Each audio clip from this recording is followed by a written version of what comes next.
రాబోయే ఎన్నికల్లో వైసీపీ ఘన విజయం సాధిస్తుందని పశ్చిమ గోదావరి జిల్లా నర్సాపురం అసెంబ్లీ వైసీపీ అభ్యర్థి ముదునూరి ప్రసాదరాజు ధీమా వ్యక్తం చేశారు. వైఎస్ రాజశేఖర రెడ్డి పాలనకు ప్రస్తుత చంద్రబాబు పాలనకు మధ్య వ్యత్యాసాన్ని ప్రజలు గమనించారని, ఏప్రిల్ 11న జరిగే ఎన్నికల్లో వైసీపీకి ఓటు వేయాలని ప్రజల్ని ఇప్పటికే నిర్ణయించుకున్నారని ప్రసాదరాజు వెల్లడించారు. తనపై నర్సాపురం నియోజకవర్గంలో ప్రత్యేకమైన మమకారం ఉందని, ఇక్కడి ప్రజలు తనని ఎంతో ఆదరిస్తారని ధీమా వ్యక్తం చేస్తున్న ప్రసాదరాజుతో మా input editor Srinivas face to face. Narsapuram assembly స్థానం నుండి వైసీపీ అభ్యర్థిగా రంగంలోకి దిగబోతున్నారు. ఇప్పటికే ఆయన ప్రచారాన్ని ప్రారంభించారు. అనేక ప్రాంతాల్లో ఆయన తిరుగుతూ ఉన్నారు. ప్రజల నుంచి ఆయనకు ఎటువంటి స్పందన లభిస్తోంది, విజయావకాశాలు ఎలా ఉన్నాయి, స్వయంగా ఆయన అడిగి తెలుసుకుందాం. ప్రసాదరాజు గారు, ఎలా ఉంది? గ్యాప్ వచ్చింది. మీరు గత అసెంబ్లీ ఎన్నికల్లో ఆచంట కాన్స్టిట్యున్సీ నుంచి పోటీ చేశారు. మళ్ళీ స్వస్థలం అనుకోవచ్చేమో నర్సాపురం అసెంబ్లీ స్థానాన్ని. ఈసారి ఎట్లా ఉంటుంది? ఈ ప్రాంత ప్రజలు మిమ్మల్ని ఆదరిస్తారని భావిస్తున్నారా?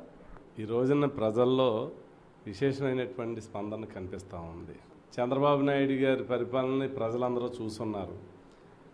అంతకుముందు రాజశేఖర రెడ్డి గారి పరిపాలన చూస్తున్నారు.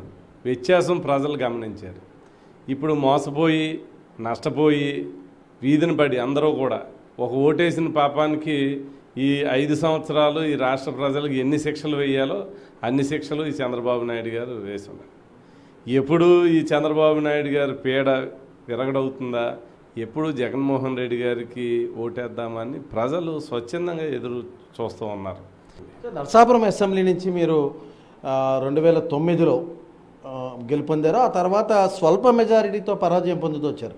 ఏంటంటే క్యాస్ట్ ఈక్వేషన్లు కారణమయ్యాయా, లేకపోతే ఇక్కడ కాపు సామాజిక వర్గం ఓటింగ్ ఏమైనా మీకు వ్యతిరేకంగా చేసి మీరు పరాజయం పాలవుతున్నారా? అలా అని కాదు. నేను 2004లో 3000 చిల్లరతో ఓడిపోయి ఉన్నా. వాస్తవంగా ఇక్కడ కమ్యూనిటీ పరంగా కొంచెం తక్కువ కమ్యూనిటీ అయినా ఇక్కడ నాకు ప్రజలు అందించినటువంటి సహకారం ఎప్పుడు కూడా నేను మరువలేనటువంటిది. ఎందుకంటే నిజంగా క్యాస్ట్ ఈక్వేషన్ చూసుకుంటే నర్సాపురాన్ని ప్రసాదరాజుకి క్యాస్ట్ ఈక్వేషన్లో టికెట్ ఎవరో కూడా.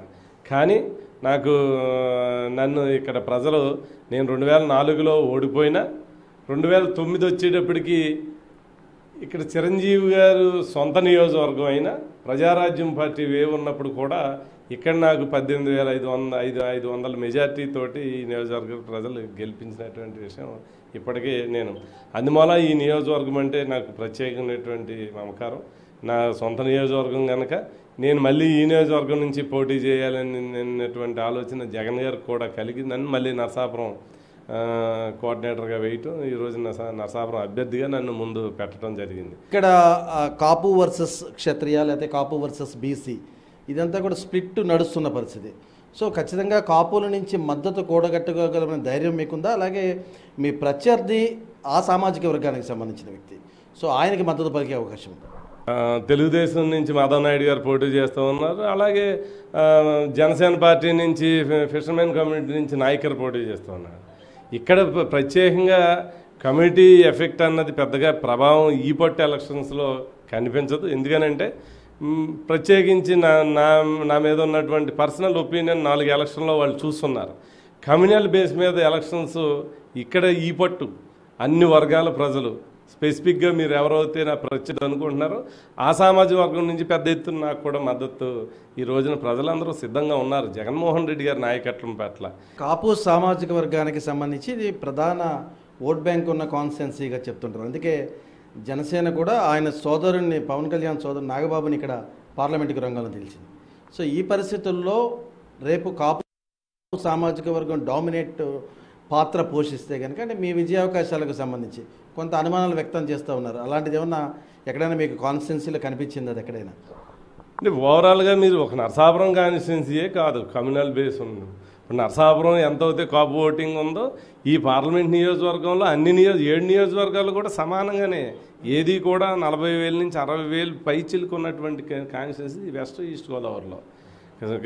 ఖచ్చితంగా ప్రతి నియోజకవర్గంలోని ఎక్కువ ఓట్ల శాతం ఉన్నది కమ్యూనల్గా, కాపులు ఎక్కువ శాతం ఉండదు.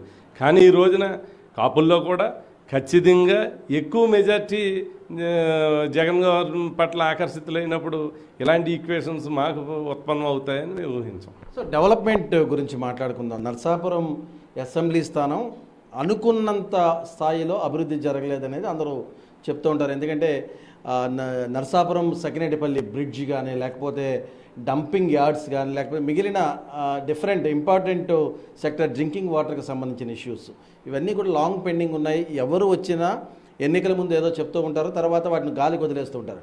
సో మీరు ఈ ప్రాంత ప్రజలకు ఎటువంటి హామీ ఇవ్వబోతున్నారు? ఖచ్చితంగా స్పెసిఫిక్గా నేను కూడా ఒక ఎయిమ్ తోటే నేను ముందుకు పోతూ ఉన్నా. నా ఉద్దేశం రేపు రాబోయే రోజుల్లో జగన్మోహన్ రెడ్డి గారు ముఖ్యమంత్రి అయితే నా నియోజకవర్గాన్ని పూర్తి స్థాయిలో అభివృద్ధి చేసుకోగలను అన్నటువంటి నమ్మకం నాకు ఉంది. ఎందుకనంటే గతంలో రాజశేఖర రెడ్డి గారు ముఖ్యమంత్రిగా ఉన్నారు, నేను ఇక్కడ ఓడిపోయి ఉన్నా. నేను గెలిచాను, రాజశేఖర రెడ్డి గారు చనిపోయి ఉన్నారు. నాకు సరైనటువంటి ప్రోత్సాహం పూర్తి స్థాయిలో నేను ఎమ్మెల్యే అయిన తర్వాత లేకపోవటం, నేను రిజైన్ చేయటం, ఓడిపోవటం, ఈ నియోజకవర్గంలో ఏమన్నా పనులు చేస్తున్నామంటే మీరు అడిగినటువంటి వశిష్ఠ వారిది బ్రిడ్జికి నిధులు మంజూరు చేసామన్నామంటే దివంగత ముఖ్యమంత్రి రాజశేఖర రెడ్డి ఆలయంలో.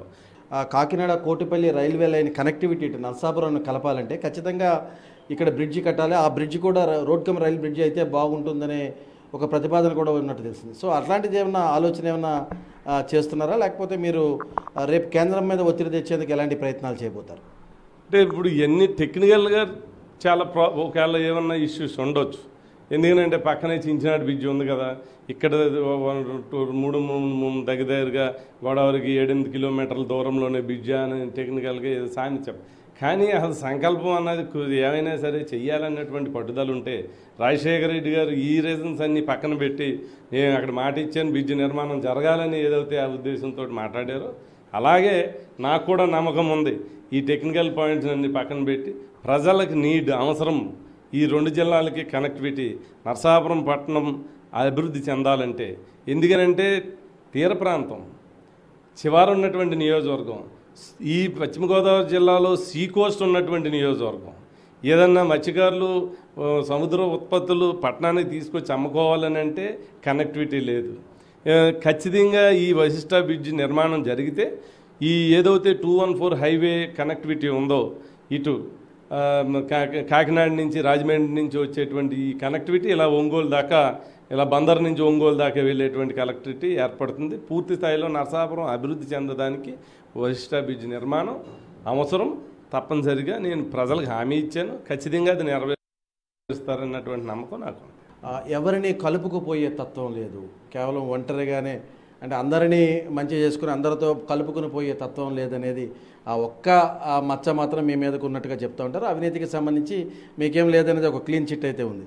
సో ఈ తరహా అంటే గతంలో ఉన్న ఈ లోపాన్ని సవరించుకునే ప్రయత్నం చేశారా, లేకపోతే సవరించుకున్నారు?